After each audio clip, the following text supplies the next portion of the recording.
Hello, so you are a Java developer and you started to produce microservices using MicroProfile. In the last video, I talked about MicroProfile Config API and we saw that we can use three different config sources.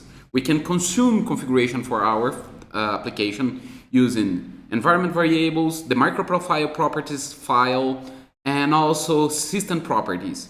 But what if you want to use a configuration coming from a database table or from another file? Well, that's the video for today. You will learn how to implement a custom config source. Follow me.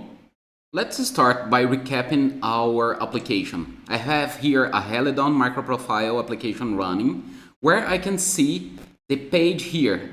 I can consume the injected config value where it says config value as injected by CDI a default value. That comes from this source code here where we can see that we injected another property, and if that property is not available, it will inject a default value. If I remove this default value, what will happen? Well, if we try to run our application, it will complain. Property is not available anywhere. Let's try it. And there it goes. We can see here, requested value for configuration key, another property, is not present in the configuration.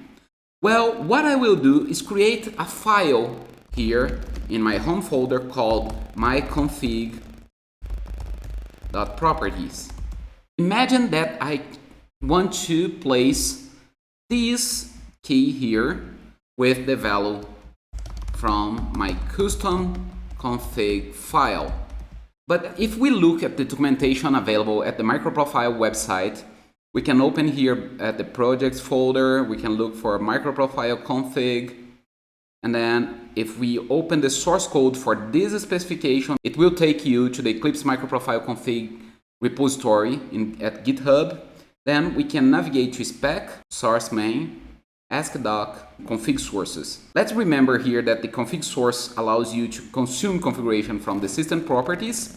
I will explain what is a default ordinal later, an environment variable, and the meta-inf microprofile config properties. If you want to create a custom config source, what you need to do? Well, you need to implement this interface here. That's what we will do by creating our custom config source. So let me open here my custom config source.java that will implement the config source interface. Let's implement also the methods from this interface, and we'll start here by exploring this interface. Note here that it returns a map with key as a string and the value as a string. So let's create this hash map to store properties that we will load from somewhere. In this case, I will load from this config file. But remember, we can consume it from any source. We can consume it from a YAML file. We can consume it from a database. We can consume it from anywhere that we want. So let me create here private map string.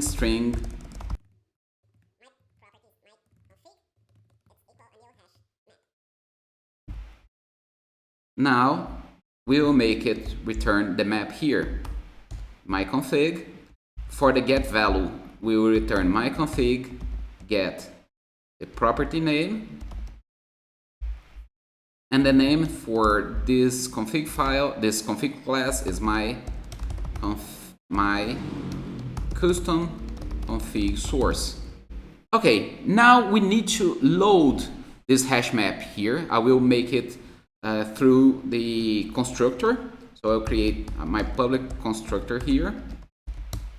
And for this implementation, I will use the properties class to load my properties.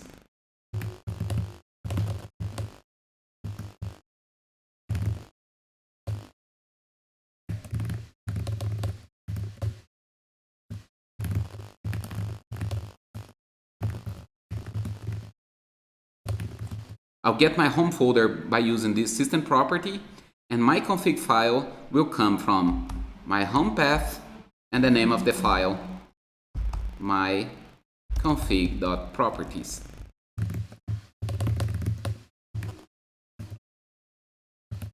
It declares a file not found exception, so let me catch that exception, and I will do nothing if that file does not exist.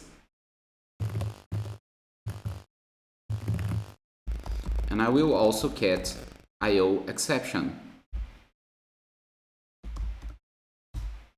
In this case, I will only print the stack trace. I'm using the properties file because it has a nice method to load the properties from input string. That's why I declared this file input string that will read my config file. Now that I have these properties inside my file, I will place every configuration, every key, and every value inside my hash map. So I'll get each key value and place it inside my config, k, and value v. This key value is object, and I want to consume it as a string, so I'll convert it to a string, value of a key, and the string value of a value. Okay, the next step here is to register our implementation in the resource file. Inside the metainf folder, inside the services folder, we'll create a text file with the name of the interface. New folder services, new file with the name of the file, and here we'll place the name of our custom config source.